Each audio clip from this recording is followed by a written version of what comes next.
Fridge খুলে দেখি ফ্রিজে 1 কেজি মতো মাংস পড়ে রয়েছে। তো আজকে দুপুরে মাংসই রান্না করব, কিন্তু বাবার শরীরটা যেহেতু একটু অসুস্থ, তো সে কারণে খুব অল্প উপকরণে আজকের মাংসর রেসিপিটা করব। ছোট থেকে বড় সবারই খুব ভালো লাগবে। তো শুরু করা যাক। মাংসটাকে ধুয়ে একটা প্লেটে তুলে রেখেছি। এতে এখন 1 টেবিল চামচ মতো হলুদ গুঁড়ো এবং অল্প পরিমাণ লবণ দিয়ে পুরো মাংসটাকে মেখে নেব এবং ম্যারিনেট করে কিছুক্ষণের জন্য এই মাংসটাকে আলাদাভাবে রেখে দিচ্ছি। 10 মিনিট মতো পুরো মাংসটাকে মেখে এখন রেখে দিচ্ছি। মশলার জন্য আমি পেঁয়াজগুলোকে চুড়ে নিয়েছি, তার সাথে আদা চুড়েছি এবং চেরা কয়েকটা কাঁচা লঙ্কা।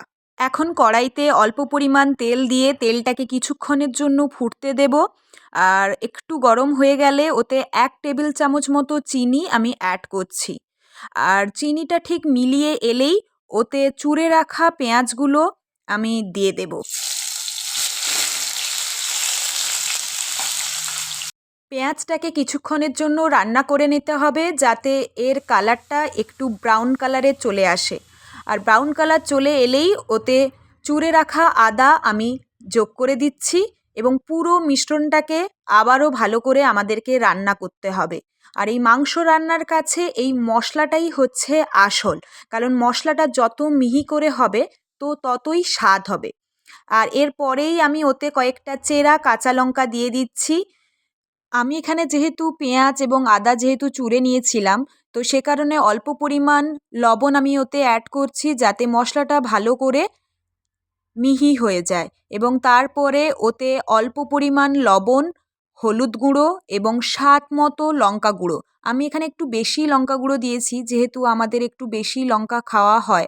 তো আপনারা আপনাদের স্বাদ মতো করে ওতে লঙ্কা গুঁড়ো বা হলুদ গুঁড়ো অ্যাড করবেন, যতটা পরিমাণে মাংস হবে সেই মতো করে। এবং পুরো মশলাটা হয়ে এলেই একে কিছুক্ষণের জন্য আমি ঢাকা দিয়ে দেব। যেহেতু এটা ননস্টিকের কড়াই, তো ওতে লেগে যাওয়ার কোনো ভয় থাকবে না। কিছুক্ষণের পরে দেখবেন মশলাটা থেকে অল্প অল্প করে তেল বেরিয়ে আসছে। তো মশলাটা হয়ে গেছে, তো সে কারণেই তেল বেরোবে যখনই মশলাটা হয়ে যাবে। এরপরে মাংস যে ম্যারিনেট করে ছিল ওইগুলো আমি দিয়ে দিচ্ছি মশলাটাতে এবং এটাকে কিছুক্ষণের জন্য আমি কষাবো। মাংস কষার কাছেই মাংসটা পুরো সেদ্ধ হয়ে যাবে। আর এরপরে ভেজে রাখা আলুগুলো আমি ওতে যোগ করে দিচ্ছি। যেহেতু আলুগুলো ভাজা ছিল, তো সে কারণে আমি মাংস কষার সময় এই আলুগুলোকে মাংসে অ্যাড করছি। আর আপনাদের রান্নার সময় যদি আলুগুলো সেদ্ধ হয়ে থাকে, তো তখন যখন জল দেবেন ওই সময় আপনারা অ্যাড করতে পারেন। আর মশলার সাথে আলু এবং মাংস পুরোপুরিভাবে মাখানো হয়ে গেলে পুরো রান্নাটাকে একটুখানির জন্য ঢেকে দেব এবং ঢাকা খুলেই দেখব আমাদের মাংস কষানো প্রায় কমপ্লিট হয়ে গেছে।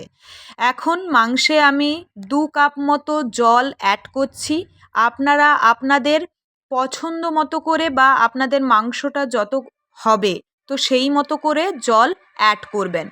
যেহেতু আমার রান্নার ক্ষেত্রে একটু কড়াইটা ছোট হয়ে গেছিলো, তাও কিছু করার নেই, যেহেতু রান্নাটা করেই ফেলেছিলাম, তো সে কারণে এতেই রান্নাটা করছি।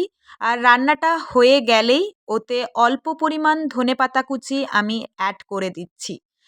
আর এরপরে অল্প পরিমাণ জিরে গুঁড়ো আমি ওতে দিচ্ছি, যাতে স্বাদটা একটু ভালো হয়। আর অল্প পরিমাণ এখানটায় আমি গরম মশলা উপর থেকে ছড়িয়ে দিচ্ছি। আমাদের রান্না প্রায় কমপ্লিট। দেখবেন কালারটা কত সুন্দর এসেছে। আর এইভাবেই মাংসটা আপনাদের খাবারের সাথে পরিবেশন করবেন, দেখবেন সকলের ভালো লাগবে।